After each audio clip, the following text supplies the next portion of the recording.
அனைவருக்கும் வணக்கம். ஒரு வழியாக நான் அதை பார்த்து முடித்து விட்டேன். பார்த்துட்டேங்க. எதப்பா அப்படிங்கிறீங்களா? சிஎம் சாருடைய ஸ்பீச்சை கஷ்டப்பட்டு ஒரு மாதிரி 21 நிமிஷம் தம் கட்டி பார்த்து முடிச்சுட்டேன். எவ்வளோ கொடூரமாவா இருந்துச்சு அப்படிங்கிறீங்களா? தெரியலீங்க, எனக்கெல்லாம் பார்க்கறதுக்கு அப்படித்தாங்க இருக்குது இப்போ கொஞ்ச நாளா. அதாவது ஆர்டிஃபிஷியல் அப்படின்னு ஒரு விஷயம் இருக்கலாம், ஃபேக்னஸ் அப்படின்னு ஒரு விஷயம் இருக்கலாம். எப்படின்னா, இப்போ ஒரு அரசியல் தலைவர் மேடையில் பேசுகிறாங்கன்னா யாராக இருந்தாலுமே அவங்க பேசுகிற பேச்சில் ஒரு 50% ஆர்டிஃபிஷியலாக, ஒரு 70% ஆர்டிஃபிஷியலாக கூட இருந்துருங்க. ஆனால் இந்த உலகத்தில் எப்படி ஒரு மனிதன் 100க்கு 100% நிற்கிறதுலேருந்து திரும்புறதுலேருந்து அசைகிற வரைக்கும், ஃபேஸ் ரியாக்ஷன் வரைக்கும், சொல்கிற டயலாக்லேருந்து எல்லாத்தையுமே செயற்கையாகவே பண்ணி செயற்கையாகவே உயிர் வாழ முடியும் அப்படிங்கிற மாதிரியான ஒரு ஆச்சரியத்தோட அந்த 21 நிமிஷத்தையும் பார்த்து முடிச்சங்க.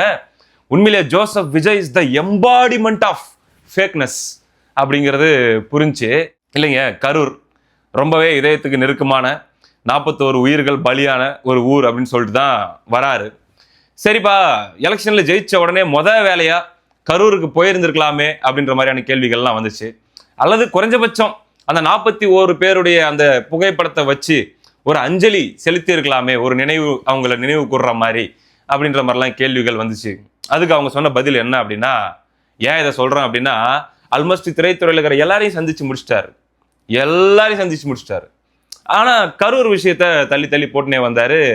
ஏன் அப்படின்னு சொல்லி கேட்கும்போது தவேக்கன்ஸ் எல்லாம் சொன்னது என்னன்னா, கேஸ் நடந்துட்டு இருக்குதுங்க, சிபிஐ கேஸ் நடந்துட்டு இருக்குது. எந்த அறிவு இருக்கிறவனாச்சும் போவானா இந்த டைம்ல? முட்டா பையன் தான் போவான். போனா அது கேஸ் டைவர்ட் ஆகுது, அது ஒரு மாதிரி திசை திருப்ப பாக்குறாங்க அப்படின்ட்டுலாம் ஆயிராதா? அதெல்லாம் போகக்கூடாது, கம்மன் இருங்க, உங்களுக்கு தெரியாது அப்படின்னாங்க. ஓஹோ, சரி, இருக்கும் அப்படித்தான் இருக்கும் போலக்குதுன்னு வெயிட் பண்ணிட்டு இருந்தா, கரூர் எம்எல்ஏவாக இருந்த விஜயபாஸ்கர் அவர் ஜெயிச்சவர், அவர் ரிசைன் பண்ணிட்டு போய் தாவேக்கால சேர்றாரு. கரூர் தொகுதிக்கு இடைத்தேர்தல் வந்துருச்சு, வரப்போகுது. அப்படி ஒரு விஷயம் தெரிஞ்ச உடனே, கரூர் தொகுதி காலியானதாக அறிவிப்பு அப்படின்னு தெரிஞ்ச உடனே, ஐயோ அந்த கரூர் மக்களை பார்க்கலன்னா என் கட்ட வேகாதே அப்படின்னு சொல்லி தாவேக்காரங்களாம் திடீர்னு ஒரு மாதிரி எமோஷன் ஆயிடுறாங்க. சரி, பண்ணுவாங்க எல்லாம் பண்ணுவாங்க, பார்த்துட்டு இருக்க வேண்டியதான், வேற வழி இல்லைன்னு சொல்லி பார்த்துட்டு இருக்கும்போது, கருப்பு சட்டை கருப்பு பேண்ட் அப்படின்னு சொல்லி, சோகம் இல்லையா, அதெல்லாம் கரெக்டாக போட்டாதாங்க சரியா இருக்கும்.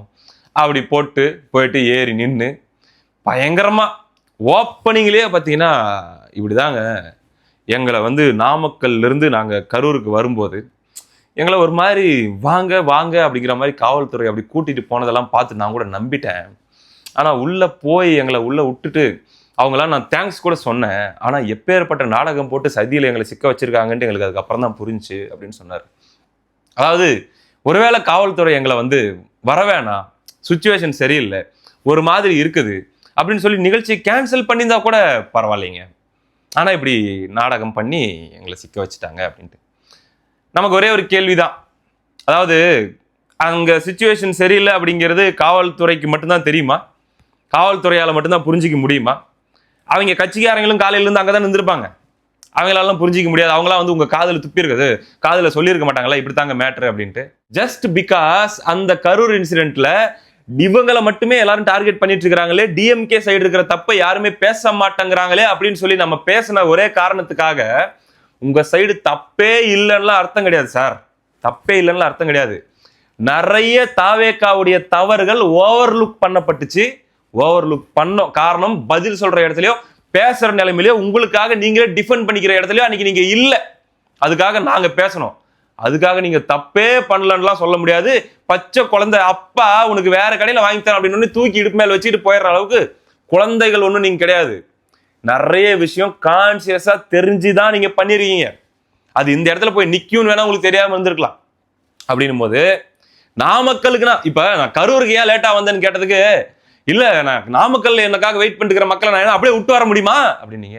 சரி, அப்ப நாமக்கலுக்கு ஏன் லேட்டா வந்தீங்க? நாமக்கல்ல 8:30 மணின்னு சொல்லிட்டீங்கல்ல, சென்னையில இருந்து கிளம்புனதே 8:45. நாமக்கலுக்கு ஏன் லேட்டா வந்தீங்க? சென்னையில யாருன்னா உங்களுக்காக காத்துட்டு இருந்தாங்களா அப்படின்னு கேள்வி கேட்டா பதில் தெரியாது. ஸோ லேட்டா வர்றது மூலமா ஒரு கூட்டம் கூடும், அந்த கூட்டம் கூடுறது மூலமா அதுல மிதந்து போகும்போது ஒரு மாசா இருக்கும் அப்படின்லாம் கால்குலேட் பண்ணி தான் நீங்களும் பண்ணிருக்கீங்க. அதில் ஒன்றும் தான் சொல்றது, மறைக்கிறதுக்கு ஒழிக்கிறதுக்கு ஒன்றும் இல்லை. நான் பச்சை புள்ளை என ஏமாற்றி விட்டார்கள், நான் நம்பிக்கை மோசடி செய்யப்பட்டு விட்டேன் அப்படிங்கிற அளவுக்கு பர்ஃபார்மன்ஸ் பண்ற அளவுக்கெல்லாம் நீங்க நல்லவர்கள் இல்லை அப்படிங்கிறது அப்பட்டமான உண்மை. அதுல மாற்றுக்கிறதுலாம் ஒன்றும் கிடையாது. சரி, நீங்க உங்ககிட்ட காவல்துறை யாருமே எதுவுமே சொல்லல அப்படின்னு நீங்க சொல்றீங்க. ஆனா டேவிட்சன் தேவாசீர்வாதம் அவர்கள் பிரஸ் மீட் கொடுத்திருக்காரு. அந்த சம்பவம் நடந்த அப்பயே நாங்க வான் பண்ணோம், உங்களுடைய அந்த மாபெரும் சொற்பொழிவை, அந்த அரும்பெரும உரைய, மக்கள் மத்தியில மாபெரும் புரட்சி ஏற்படுத்தக்கூடிய அந்த புரட்சிகரமான பொன்மொழிகளை அப்படிக்கா தள்ளி அந்த பக்கம் இருந்தே சொல்லிட்டு அப்படி போங்க போங்க அப்படின்லாம் நாங்க சொன்னங்க. இல்ல இல்ல, நாங்க அங்கேயே தான் வந்து பேசுவோம் அப்படின்ட்டு அவங்க தான் வந்தாங்கன்னு சொல்லி டேவிட்சன் தேவாசீர்வாதம் அவர்கள் அன்னைக்கு பிரஸ் மீட் கொடுத்திருந்தார். அதே மாதிரி நாமக்கல் அந்த மீட்டிங் முடிச்சுட்டு கரூர் வரும்போது அந்த கரூர் போலீஸ் எங்களை அலர்ட் பண்ணியிருக்கலாம்ல.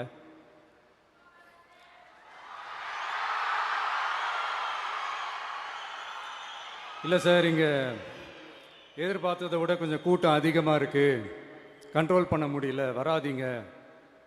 அண்ட் போலீஸ் நினச்சா அவங்க அந்த மீட்டிங்கே கேன்சல் பண்ண. இப்போ டிஎஸ்பி வந்து கரூர் டவுன் டிஎஸ்பி வந்து நம்ம மேம்பாலத்திலிருந்து அந்த பேசுகிற இடத்துக்கு வந்து அவர் தான் வந்து அந்த டீமோட பேசி கூட்டு வந்திருக்கிறாரு.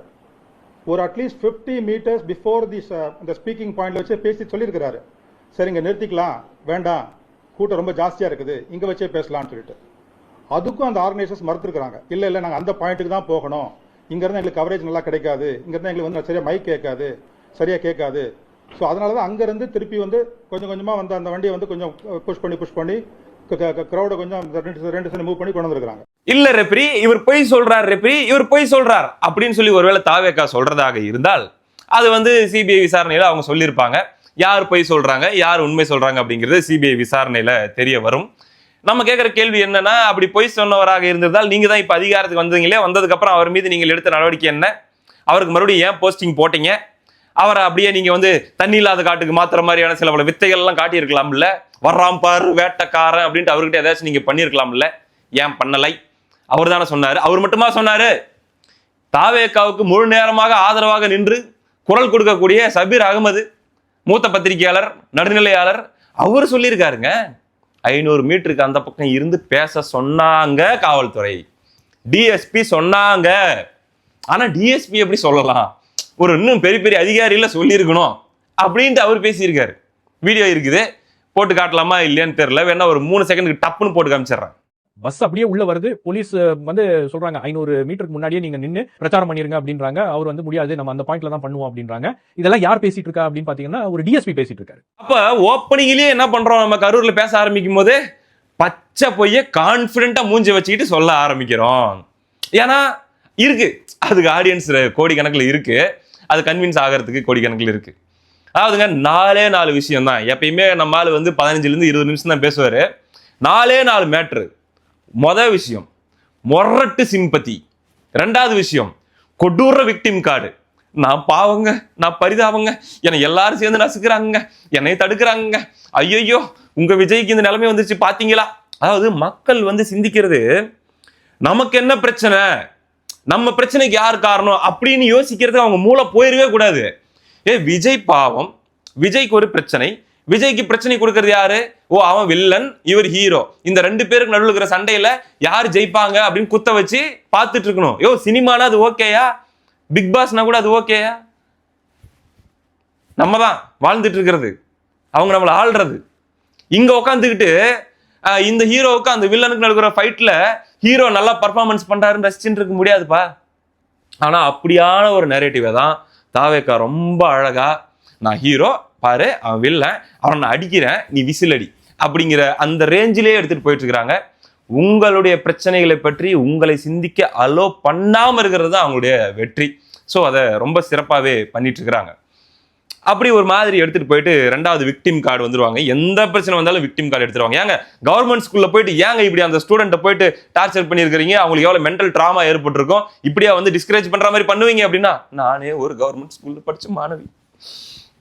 விக்டிம் கார்டு எடுத்துருவாங்க. உனக்கு எப்பப்பெல்லாம் நீ போய் அசிங்கப்பட்டு சீரழிஞ்சு சின்னப்படுற நிலைமை வருதோ அப்பெல்லாம் இந்த பொட்டியை திறந்து பாரு, அந்த பொட்டி உனக்கு யூஸ் ஆகும் அப்படின்னு சொல்லி வடிவேலு கிட்ட அவங்க அப்பா சொல்லுவார் இல்ல, தலைநகரம் படத்துல, அந்த மாதிரி எப்பப்பெல்லாம் அப்படி ஒரு நிலைமை வருதோ அதை கையில் எடுத்துருவாங்க. நானே ஒரு பாவம், என்னை போய் அப்படின்ற மாதிரி ஆரம்பிச்சிருவாங்க. அப்படி இல்லைன்னா இன்னொரு அந்த போட்டியிலேயே இன்னொரு பொருள் இருக்குது, திமுகவும் அதிமுகவும் கூட்டணி வைக்க பார்த்தாங்கல்ல, அதுக்கு தாண்டா இது அப்படின்னு சொல்லி 1000 அயோக்கியத்தனை நாங்கள் பண்ணி ஜஸ்டிஃபை பண்ணிப்போம். அது மாதிரி ஒரு 2-3 ஐட்டம் இருக்குது அந்த போட்டியில், அது அப்பப்போ எடுத்துப்பாங்கன்னு வச்சுக்கோங்களேன்.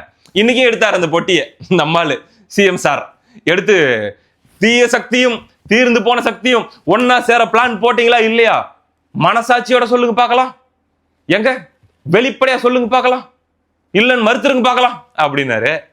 சரிங்க சார், அவங்கெல்லாம் போய் சொல்றவங்க விட்டுருங்க, நான் உங்ககிட்ட கேட்குறேன், வரப்போற இடைத்தேர்தல்ல அப்படின்னு சொல்லி ஒரு விஷயத்த சொல்ல வந்தீங்கல்ல, இடைத்தேர்தல் ஏன் வருது? எதுக்கு இடைத்தேர்தல் வருது? ஒரு தொகுதியில் நீங்க எக்ஸ்ட்ரா நின்னீங்க, திருச்சி கிழக்குல வர்றதுல ஒரு லாஜிக் இருக்குது. மீதி 7 தொகுதியில் எதுக்கு வருது சார்? ஏன்னா 7 பேர் செத்து போயிட்டாங்களா? எதுக்கு இடைத்தேர்தல் வருது? இல்லை 7 பேர் எதனா கேஸ் வாங்கிட்டு உள்ள போயிட்டாங்களா? அவங்க 15 நாளைக்கு முன்னாடி வேற ஒரு சிம்பிள்ல ஜெயிச்ச எம்எல்ஏ ஏன் சார் ராஜினாமா பண்ணாங்க? ஓட்டுக்கு காசு கொடுக்குற அந்த கல்ச்சரை நாங்க உடைச்சிருக்கிறோம், நேர்மையா இருக்கிறோம் அப்படிங்கிறீங்க சார். நீங்க ஓகே, உங்க 106 பேரை விட்டுருங்க, அந்த 7 பேர் கண்டிப்பா கொடுத்துதாங்க ஜெயிச்சிருப்பாங்க. எல்லாருக்கும் ஊர் உலகத்துக்கே தெரிஞ்ச உண்மை, உலகறிஞ்ச ரகசியம். அந்த 7 பேரு இப்ப 15 நாள்ல அவ்வளோ இன்வெஸ்ட் பண்ணி ஜெயிச்ச பதவியை 15 நாள்ல ராஜினாமா பண்ணிட்டு உங்ககிட்ட வந்திருக்காங்க அப்படின்னும் போது, இப்ப நீங்க அவங்க கிட்ட கேட்டீங்களா, நீங்க 2 பேரும் ஒன்னா சேர திட்டம் போட்டீங்களா இல்லையா, பேச முடியுமா உங்களால அப்படின்ட்டு மனசாட்சியோட நீங்க சொல்லிருங்க சார், கான்பிடண்டா. ஏன்னா நிறைய பொய்யெல்லாம் கான்பிடண்டா சொல்ற ஆளுங்க தான் மூஞ்சி கூசாம பேசக்கூடிய ஆளுங்க தான். வாய் கூசுறது மட்டும் இல்ல, என்டையர் பாடியுமே கூசாது உங்களுக்கு. பட் இருந்தாலும் கேட்கிறேன், கான்பிடண்டா சொல்லுங்களேன். அந்த 7 பேரும் ஓட்டுக்கு ஒத்த பைசா காசு கொடுத்தது இல்லைங்க. அவங்க ஓட்டுக்கு ஒத்த பைசா காசு கொடுக்காம 30 லட்சம் செலவு பண்ணணும்னு சொல்லி தேர்தல் ஆணையம் ஒதுக்கி இருக்கு அப்படின்னா அந்த 30 லட்சத்துக்குள்ள செலவு பண்ணி ஜெயிச்சு வந்தவங்க. நாங்க ஜெயிச்ச 106 போக மீதி 126ல 126 126 128 அதுல 7 உத்தமர்களை செலக்ட் பண்ணி நாங்க எடுத்திருக்கிறோம் எங்க கட்சிக்கு, தெரியுமா அப்படின்னு கான்பிடண்டா சொல்லுங்க பார்க்கலாம். சர்டிபிகேட் கொடுங்க சார். இல்லப்பா 20-30 கோடி செலவு பண்ணி தான் ஜெயிச்சிருப்பாங்க அப்படின்னா அந்த காசு எப்படி சார் அவங்களுக்கு? அந்த 20-30 கோடி போனா பரவாயில்ல, நான் ஏட்டையா கூட தான் போவேன், நான் விஜய் அங்கிள் கூட தான், சாரி விஜய் சார் கூட தான், அவங்க கட்சியில தான் நான் பயணிப்பேன். ஏன்னா ஆளுங்கட்சி எம்எல்ஏவா இருந்தா தான் தொகுதிக்கு நல்லது பண்ண முடியும். சரிங்க, இதுக்கு முன்னாடி நீங்க ஆளுங்கட்சி எம்எல்ஏவா இருக்கும்போது உங்க தொகுதிக்கு அறுத்து கிழிச்சது என்ன, அது வேற டிபார்ட்மெண்ட், அதை பத்தி இப்ப கேட்காதீங்க. இப்ப 15 நாள்ல ராஜினாமா பண்ணிட்டு மறுபடியும் தாவேக்கால இணைஞ்சு தாவேக்கா மூலமா எம்எல்ஏவா நின்று நான் ஜெயிச்சு ஆளுங்கட்சி எம்எல்ஏவா இருந்து என் தொகுதிக்கு அறுத்து தள்ளணும். அதுக்காக வாழும் எம்ஜிஆரும் ஜெயலலிதாவும் கலந்த கலவையாக இருக்கிற விஜய் அவங்க கட்சியில போய் நான் சேர்ந்துக்கிட்டாங்க. ஓட்டுக்கு பணம் கொடுக்கிற கல்ச்சர் நீங்க உடைச்சிருக்கலாம், ஆனா ஓட்டுக்கு பணம் கொடுத்து ஜெயிச்சாங்க பாருங்க, அந்த ஒட்டு மொத்தமா அவங்க பண்ண செலவுக்கு மேல 1 ரூபா போட்டு அவங்கள வாங்குற கல்ச்சரை புதுசா ஒரு குரூப் ஆரம்பிச்சிருக்குது. 30 ரூபா போட்டு ஜெயிச்சிய ப்ரோ. இப்ப நீ 10 நாள்ல ராஜினாமா பண்ணணும்னா சரி ஒரு 35 வாங்கிக்கிறியா அப்படிங்கிற மாதிரி. எப்படி நாங்க எதுக்கு ஒருத்தருக்கா சில்லறையா கொடுத்துட்டு இருக்கணும் ஓட்டுக்கு காசு? நீ ஓட்டுக்கு காசு கொடுத்து ஜெயிச்சு வா, ஜெயிச்சு வந்ததுக்கு அப்புறம் மொத்தமா எவ்வளவு ஆச்சு சொல்லு. அதுக்கு மேல இருந்தா அப்படி வா அவ்வளவுதான் அப்படின்ற மாதிரி கழுவி விட்டு பவுடர் அடிச்சு விட்டு குட்டி கூரா பவுடர் அடிச்சு பேம்பர் கிம்பர் மாட்டி விட்டு போ அப்படிங்கிற மாதிரி எடுத்துட்டு போயிட்டே இருப்போம். வாஷிங் மிஷின் பத்தி பேசுறாங்க, குதிரை பேரம் பத்தி பேசுறாங்கன்னு சொல்லி அப்படி சொல்ல வந்தாரு. நின்னு பொறுமையா பதில் சொல்லிட்டு போறது தானே ப்ரோ. என்னமோ சொல்ற மாதிரி சொல்லிட்டு அப்படியே நான் மக்களுக்காக நிற்பேன், இது மக்களாட்சி, மனசாட்சி உள்ள மக்களாட்சி, வாங்க சார் வாங்க, போனா வராது பொழுது போனா கிடைக்காதுன்னு அப்படியே ஓடிட்டாரு. நின்னு பதில் சொல்லுங்க. வாஷிங் மிஷினா இல்லையா சொல்லுங்க. 100 கோடி ரூபாய் முறைகேடு பண்ணாரு அப்படின்னு சொல்லி எம்ஆர் விஜயபாஸ்கர் அவர்கள் கைது செய்யப்பட்டிருக்காரு. குட்கா வழக்குல அவர் இவர் சி விஜயபாஸ்கர் அவர்கள் மேல இன்னும் வழக்கு நடந்துட்டு இருக்குது. வாஷிங் மிஷின் சொல்லி உங்க மேல குற்றச்சாட்டு ஏன் வைக்கிறாங்க அப்படின்னா இவங்களெல்லாம் தூக்கி நீங்க உங்க கட்சியில வச்சிட்டு இருக்கிறீங்க. அப்ப நீ வாஷிங் மிஷினான்னு கேள்வி கேட்கறாங்க. நின்னு இந்த பாயிண்ட் அட்ரஸ் பண்ணிட்டு போறதானே? நோ, அப்படியே ஒரு மாதிரி இது மனசாட்சி உள்ள மக்களாட்சி, இவங்களை வச்சு செஞ்சு விடுங்க மக்களே அப்படின்ட்டு ஓடிடுவேன். ஏன் நான் ஒரு பரிதாபமானவன், பாவம் என்னை போய் அப்படின்ற மாதிரி மீறி கேள்வி கேட்டீங்கன்னா அழுதுருவேன் அப்படின்றவாங்க தாவேக்காரங்கன்னு வச்சுக்கோங்களேன். அந்த மாதிரி ஒரு டெக்னாலஜி. சரி, எங்களை காவல்துறை தடுத்துருக்கணுங்க கரூருக்குள் நுழையும் போது. தடுக்கிறது மட்டும் இல்ல, அந்த நிகழ்ச்சியை கேன்சல் பண்ணி போ திருவிழாவில் ஒன்றும் இல்லை அப்படியே போ அப்படிங்கிற மாதிரி அமுச்சு விட்டுருக்கணுங்க. எங்களை அமுச்சு விடாம விட்டாங்கல்ல, அது சதி அப்படின்னீங்கல்ல. நினைச்சு பாருங்க, ஒருவேளை இவங்களை அப்படி தடுத்து அதெல்லாம் நடத்தக்கூடாது, கிளம்புங்க கேன்சல் அப்படின்ற மாதிரி அமுச்சு விட்டுருந்தாங்க அப்படின்னா என்ன பண்ணியிருப்பீங்க நீங்க? மறுபடியும் கண்ணை கசக்கிட்டு மூக்கை சிந்திக்கிட்டு சதி பண்ணி விட்டாங்க, என் ஜனங்களை நான் சந்திக்க கூடாதா, என் மக்களை நான் சந்திக்க கூடாதா, இந்த விஜய் என்ன பண்ண அழுதுருப்பீங்க தானே. அப்புறம் என்ன எங்களை தடுக்காம ஏன் சார் விட்டீங்கன்னு இன்னைக்கு வந்து கேள்வி கேட்கறீங்க? சார், உங்களுடைய அனைத்து ராஜதந்திரங்களும் அனைத்து மக்களுக்கும் தெரியாம இருக்கலாம், ஆனா ஒரு செக்டாருக்கு கொஞ்சம் கொஞ்சமா புரிய ஆரம்பிச்சிருக்குது. இது மெஜாரிட்டியா மாறும்போது மிகப்பெரிய ட்ரோல் மெட்டீரியலா நீங்க மாறுவீங்க. இங்க இவ்வளவு இருக்கிறது அவ்வளவு மாறும். வெயிட் பண்ணுங்க சார். இப்போ 2 மாசம் ஆயிருக்கிறதுனால கொஞ்சம் மக்கள் அப்படி பார்த்துட்டு இருக்கிறாங்க, ஓ குரலி வித்தியா நல்லா தாண்டா இருக்குது அப்படின்ட்டு. டைம் ஆகும், வெயிட் பண்ணி பார்ப்போம். இது ஒரு பக்கம். அது போக எங்க போனாலும் எங்க திரும்பினாலும் ஊழல் இல்லை, லஞ்சம் இல்லை அப்படின்னு சொல்லி மக்கள் பெருமையா சொல்றாங்க. அதை கேட்கும் போது எவ்வளவு சந்தோஷமா இருக்குது அப்படிங்கிற மாதிரி சொல்லிட்டு இருக்கிறாரு. ஏங்க மெய்யாலுமா? அது எப்படி தெரியுமா? அது நம்ம ஊர்ல வாங்குறாங்க தான், நம்ம ஊர்ல ஒயின் ஷாப்புக்கு போனாலும் வாங்குறாங்க, இல்லை வேற எங்கேனா போனாலும் எதனா ஒரு வேலைக்குன்னு போனாலும் ஆஃபீஸுக்கு போனாலும் வாங்குறாங்க. ஆனா ரீல்ஸ்ல செய்தியில பார்த்தா லஞ்சமே இல்லைன்னு வந்துகிட்டே இருக்குது. ஒருவேளை நம்ம ஊர்ல மட்டும்தான் இன்னும் இந்த விஷயம் சரி ஆகலை போல இருக்குது, மற்றபடி மற்ற எல்லா ஊர்லயும் எல்லா டிஸ்ட்ரிக்ட்லயும் ரொம்ப கிளீனா இருக்கு போல இருக்குது அப்படின்னு சொல்லி ஒவ்வொரு ஊருக்காரங்களும் ஒவ்வொரு டிஸ்ட்ரிக்ட் சேர்ந்தவங்களும் அவங்கவுங்க ஊர்ல உட்காந்துக்கிட்டு நம்ம ஊர்ல மட்டும்தான் இப்படி ஆகுது போல இருக்குது, மற்ற இடமெல்லாம் கிளீனா இருக்கு போல இருக்குது அப்படின்னு சொல்லி மொத்த ஊரும் நினைச்சிட்டு இருக்கிற மாதிரியான ஒரு மாற்றம் அப்படின்னு ஒரு சந்தேகம் சார். ஏன்னா வரக்கூடிய தகவல்கள், கேள்விப்படக்கூடிய செய்திகள்லாம் கொஞ்சம் அப்படித்தான் இருக்குது. அதுபோக நம்முடைய புரட்சிகரமான அமைச்சர்கள் ஆகட்டும், எம்எல்ஏக்கள் ஆகட்டும், தாவேக்கள் இருக்கிறவங்க எல்லாம் எங்கெங்க என்னென்ன மாதிரியான வேலைகளை ஆரம்பிச்சிருக்கிறாங்க, அது எதை நோக்கி போயிட்டு இருக்குது, எங்க போய் நிற்கும் அப்படிங்கிறதெல்லாம் டைம் வரும்போது நம்ம சொல்லுவோம். எல்லா தகவல்களும் வந்து கொண்டிருக்கிறது, நாம் கேள்விப்பட்டு கொண்டிருக்கிறோம், சேமித்து கொண்டிருக்கிறோம். டைம் வரும்போது கண்டிப்பா சொல்லுவோம், கண்டிப்பா வெளியே வரும். அன்னைக்கு இவங்க போடுற அந்த பியூர் கிளீன் அப்படிங்கிற நாடகம் எல்லாம் சல்லி சல்லியா மக்கள் மத்தியில நொறுங்கும்.